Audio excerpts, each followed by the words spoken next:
بسم اللہ الرحمن الرحیم۔ عنبر مچھلی کا واقعہ حضرت جابر بن عبداللہ رضی اللہ تعالی عنہ روایت کرتے ہیں کہ آپ صلی اللہ علیہ وآلہ وسلم نے ہمیں بھیجا اور حضرت ابو عبیدہ رضی اللہ تعالی عنہ کو ہمارا امیر بنایا کہ ہم قریش کے ایک قافلے کا تعاقب کریں، اور زادرے کے طور پر آپ صلی اللہ علیہ وآلہ وسلم نے کھجور کا ایک تھیلا ہمیں دیا۔ اس کے علاوہ آپ کو کچھ اور میسر نہیں آیا، ورنہ آپ صلی اللہ علیہ وآلہ وسلم ہمیں ضرور دے دیتے۔ پس حضرت ابو عبیدہ ہمیں ایک ایک کھجور روزانہ دیتے۔ ان سے پوچھا گیا کہ آپ لوگ اس پر کیسے گزارا کرتے تھے؟ روزانہ انہیں ایک ایک کھجور کھانے کے لیے ملتی تھی، اس لیے جب انہوں نے اپنا واقعہ بتایا تو لوگوں نے ان سے سوال کیا کہ آپ ایک کھجور پر کیسے گزارا کرتے تھے؟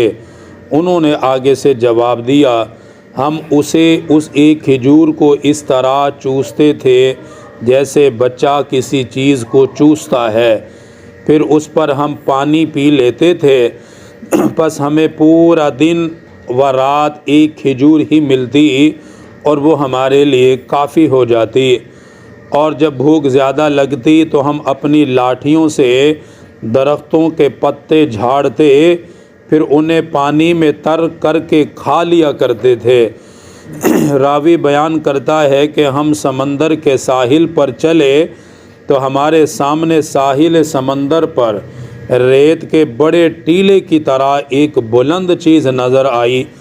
ہم اس کے پاس آئے تو دیکھا کہ ایک بہت بڑا جانور ہے جسے عنبر کے نام سے پکارا جاتا ہے۔ ہمارے امیر حضرت ابو عبیدہ رضی اللہ تعالی عنہ نے فرمایا، یہ مردار ہے، اس لیے یہ ہمارے کام کی نہیں ہے۔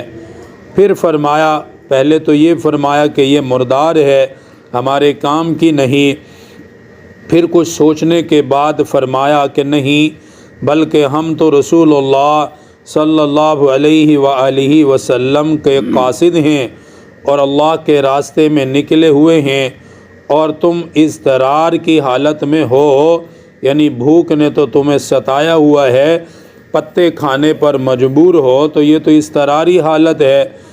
اس لیے انہوں نے کہا حضرت ابو عبیدہ نے کہ اس میں سے کھا لو۔ وہ ایک مچھلی تھی بہت بڑی۔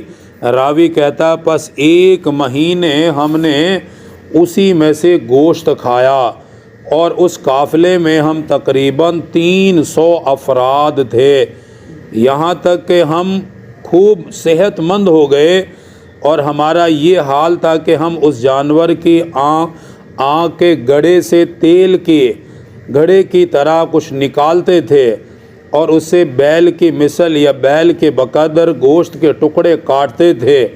حضرت ابو عبیدہ رضی اللہ تعالی عنہ نے ہم میں سے 13 آدمی لیے اور انہیں اس کی آنکھ کے گڑھے کے اندر بٹھایا، یعنی اتنی بڑی اس کی آنکھ اور آنکھ کا وہ حصہ تھا کہ 13 آدمی اس کے اندر بیٹھ گئے، اور اس کی پسلیوں میں سے ایک پسلی پکڑ کر اسے کھڑا کیا۔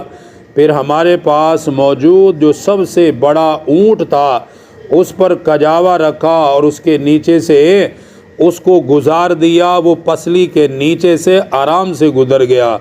ایک پسلی اتنی بڑی تھی اس کی کہ اونٹ پر کجاوا رکھنے کے باوجود اس کے نیچے سے وہ گزر گئی۔ ہم نے اس کے گوشت کے ٹکڑے کاٹ کر زادرہ کے طور پر ساتھ لے لیے۔ جب ہم مدینہ پاک پہنچے تو ہم رسول اللہ صلی اللہ علیہ وآلہ وسلم کی خدمت میں حاضر ہوئے، اور آپ صلی اللہ علیہ وآلہ وسلم سے اس جانور کا ذکر کیا کہ اتنا بڑا جانور ہمیں ملا۔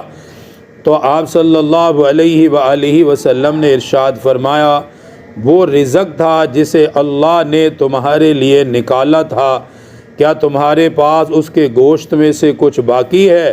پس وہ ہمیں بھی کھلاؤ۔ آپ صلی اللہ علیہ وسلم نے بھی اس کی آرزو فرمائی کہ اگر اس میں سے کچھ تمہارے پاس بچا ہو تو ہمیں دو، وہ ہمیں بھی کھلاؤ۔ چنانچہ ہم نے اس کا ایک حصہ آپ صلی اللہ علیہ وآلہ وسلم کی خدمت میں بھیجا جسے آپ نے تناول فرما لیا۔ تو 300 افراد ایک مہینے تک اس عنبر مچھلی کو کھاتے رہے۔ یہ حضرات صحابہ کرام کے لیے مہمان نوازی تھی اللہ کی طرف سے کہ انہوں نے کئی دن تک اس طرح گزارا کیا۔ ایک کھجور کھا لیتے، زیادہ بھوک ستاتی تو درختوں سے پتے اتار کر پانی میں دھو کر اسے چبا لیا کرتے تھے۔ یہ تھی صحابہ کی زندگی اور ان کے حالات۔